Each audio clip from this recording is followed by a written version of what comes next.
accepté cette interview. Alors tout d'abord, présentez-vous en quelques mots. Oui, Jean-Pierre Gomez, je suis président de la Ligue régionale de basket du Lyonnais depuis juin 2012, depuis le 20 juin 2012, donc déjà 3 ans. Quel est votre rôle au sein de la Ligue? Le rôle de président, c'est quelqu'un qui essaye de fédérer les membres élus du comité directeur, d'essayer de fédérer également aussi les clubs qui composent la Ligue, avec nos 3 comités, essayer de fédérer les comités départementaux, parce que c'est avec les comités départementaux que l'on travaille énormément aussi, essayer de rassembler un peu tout le monde pour pouvoir développer le basket de la manière dont la politique de la vie de la Ligue l'a souhaité. Mais justement, de quelle politique menez-vous? Alors nous avons donné à la fédération et à nos organismes qui s'occupent de nous, notamment la région Rhône-Alpes et la direction régionale jeunesse et sport et de la vie associative, un plan de développement territorial par rapport à la Ligue régionale qui a été élaboré avec les 3 comités départementaux, des 5 points avec le premier point bien sûr le développement basket école avec tout ce qui est basket, mini basket et compagnie. Il y a eu également le basket féminin qui est un point d'axe de développement. Il y a le basket scolaire également avec tous les championnats UNSS, les partenariats avec l'UNSS, avec l'USEP, avec les autres fédérations affinitaires du monde scolaire. Et puis bien sûr, il y a l'événementiel et il y a également la formation des cadres, la formation des arbitres, la formation du joueur qui est des éléments importants dans la vie de la Ligue régionale. Que représente votre Ligue en termes de licenciés? Aujourd'hui, c'est une Ligue qui est en progression depuis 4 ou 5 ans. On va atteindre les 38 400 licenciés avec un équilibrage hommes et femmes d'environ de 60 à 40%. Quelle action concrète menez-vous au sein de votre Ligue? L'action du président. L'action du président, c'est de donner des pistes, d'élaborer des projets, de démarrer les projets, de faire travailler les gens, de faire travailler les gens en osmose, de faire exécuter ces projets et de les réussir. Et ensuite, bien sûr, comment on peut se rendre compte qu'on les réussit, c'est en les évaluant. Donc, une évaluation après chaque projet est nécessaire. Et je crois que le fait de donner des projets à toutes ces composantes dont j'ai cité tout à l'heure, les clubs, les comités et les licenciés, et les arbitres et les entraîneurs et tout ça, ça reste quelque chose de très intéressant.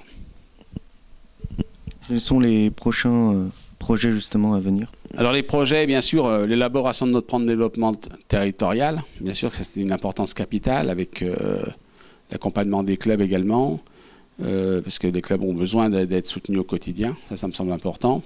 Et ensuite, bien sûr, l'événementiel. On a beaucoup de chance cette année parce qu'on va accueillir 6 équipes de France en préparation, 4 équipes de France jeunes et les 2 locomotives que sont nos équipes de France féminines et l'équipe de France masculine. Avec, je parle tout de suite du programme, comme ça ça sera fait. On aura le plaisir d'accueillir l'équipe de Céline Dumerc le 14 mai à Roanne, à la Vacheresse, où elle sera opposée à la Grande-Bretagne. Et le lendemain, à Villeurbanne, à l'Astrobal, elle sera opposée à l'équipe de Serbie. C'est une équipe qui est entraînée par Marina Mašković, la coach du FCL. Et ensuite, on passera le 8 et 9 août. On a un super plateau avec les garçons, avec l'équipe de Serbie et de Russie qui vont venir nous rendre visite à Lyon, avec un match entre ces 2 équipes le 8 août à l'Astrobal, entre la Serbie et la Russie. Et la France, qui arrivera dans la soirée du 8 août, on rencontrera l'équipe de Russie le lendemain à l'Astrobal. Vous en avez parlé justement un peu avant. Comment vos instances accompagnent vos clubs? Quelles instances? La fédération? La fédération et la Ligue aussi. La fédération par délégation, donne plein pouvoir aux ligues régionales et aux comités départementaux. La Ligue régionale fait le relais par rapport à la fédération et les comités départementaux sur l'établissement des projets, sur le suivi des projets. Et puis les comités départementaux sont pratiquement dans l'opérationnel à 70% des projets qui sont exécutés avec la base, avec nos licenciés, avec nos clubs. Et tout ça, c'est toute une équipe de salariés, de techniciens bénévoles, d'élus qui travaillent au quotidien sur la réalisation de ces projets. Comment est perçu, selon vous, votre sport au grand public ? C'est clair que le basket est un sport qui est très médiatisé à l'heure actuelle, mais pas assez par rapport au football, parce que c'est vrai que le football tient une grosse part du marché au niveau des médias. Mais le fait que le basket est télévisé, surtout, on le voit partout maintenant, on le voit sur les chaînes cryptées, on le voit aussi sur les chaînes publiques. Et c'est grâce aussi aux résultats de nos équipes nationales. Je crois que depuis 4 ans, on est très gâtés avec deux médailles pour les garçons avec le titre de champion d'Europe qui a été décerné en 2013. Et ensuite, il y a eu le titre, il y a eu la finale des filles, la finale olympique des filles, la médaille d'argent. Et je crois que grâce à ça, les télés se sont intéressées au basket et l'ont développé. Il y a quelques années, au niveau du basket féminin, il n'y avait que 3 ou 4 matchs par saison. Et cette année, je crois qu'il y a eu plus de presque 20 matchs de télévisés. Donc c'est une belle évolution et c'est que mieux, quoi. Donc que manque-t-il à votre ligue pour attirer plus de licenciés et être reconnu mais un peu plus ?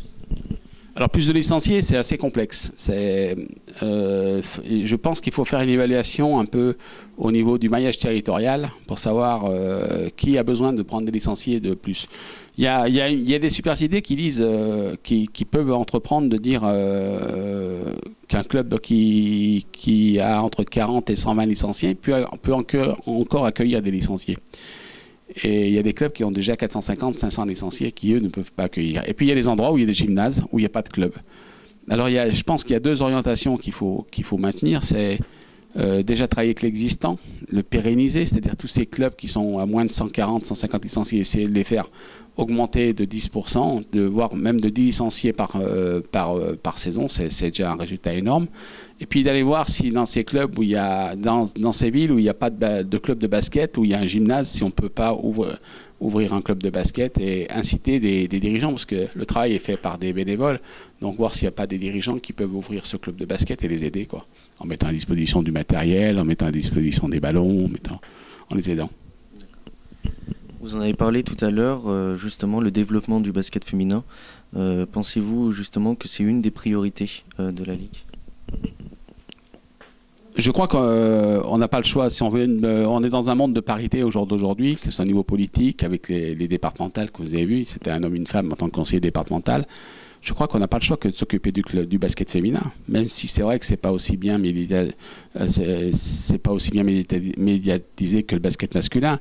Et puis que c'est vrai qu'au niveau impact, si je compare les 2 équipes de France, l'équipe de France masculine a un plus gros impact au niveau médiatique que l'équipe de France féminine. Mais imagine, aujourd'hui, on arrive à conserver et à maintenir nos licenciés féminines, avec même une petite augmentation qui est assez belle, quand même 3 ou 4%, donc c'est positif.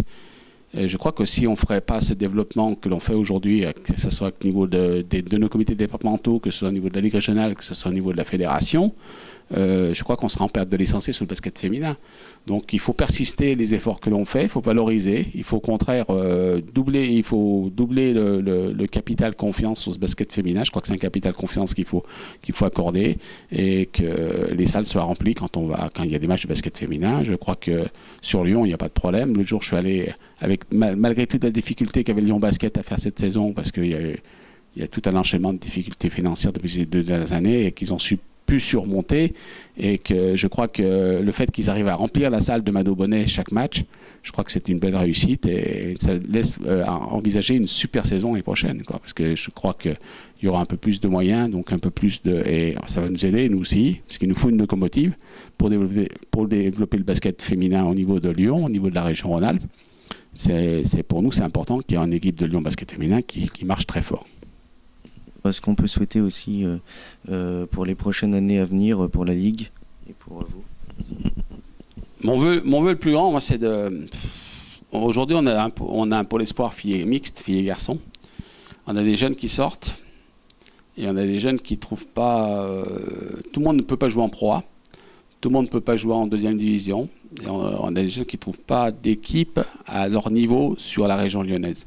Donc mon vœu le plus fort, donc je ne parlerai pas que de la région lyonnaise, c'est que sur toute la Ligue du Lyonnais aujourd'hui, c'est qu'on ait des représentants au niveau senior dans tous les niveaux nationaux, pour que nos jeunes, lorsque quelqu'un qui n'a pas le niveau National 2 puisse aller jouer en National 3 quand il sort du Pôle Espoir.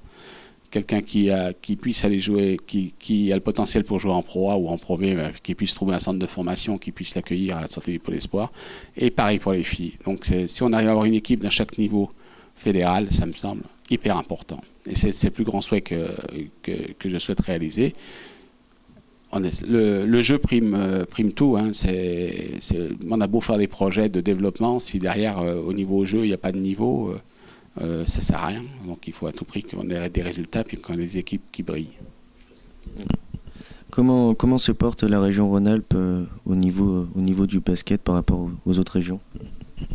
Alors la région Rhône-Alpes, la Ligue du Lyonnais en elle-même est 3e Ligue de France, donc avec 38 000 licenciés, 3e Ligue de France. On a la Ligue des Alpes qui fait partie avec nous de la région Rhône-Alpes, puisqu'on travaille en coordination Rhône-Alpes, qui est à 25 000 licenciés.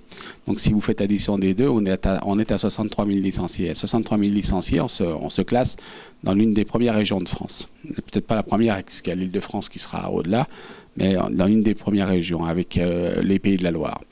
Mais par contre, au niveau basket, comme tout à l'heure je vous parlais du jeu, on serait certainement la première ligue sportive au niveau du nombre d'équipes en championnat de France. Parce qu'on a beaucoup d'équipes, notamment dans la Ligue lyonnaise, on a beaucoup d'équipes qui participent en championnat de France, de seniors et de jeunes. Donc on est très bien situé et on a un gros impact par rapport à ça au niveau fédération. Donc pour finir, votre communication est-elle à la portée de tous ?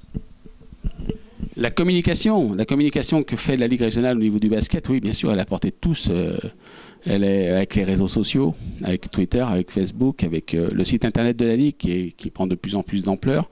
Je crois qu'aujourd'hui, on a une équipe Lyonnais Basket Organisation qui s'occupe de tout cela et de médiatiser tous les événements qui se font au niveau de la Ligue régionale et au niveau des comités départementaux et voire des clubs. Il y a beaucoup de choses qui se font. Et je crois qu'au niveau communication, celui qui n'est pas informé, c'est parce qu'il ne veut pas être informé. Parce que si on veut chercher les nouvelles de basket, on les trouve assez facilement. Merci d'avoir répondu à cette interview.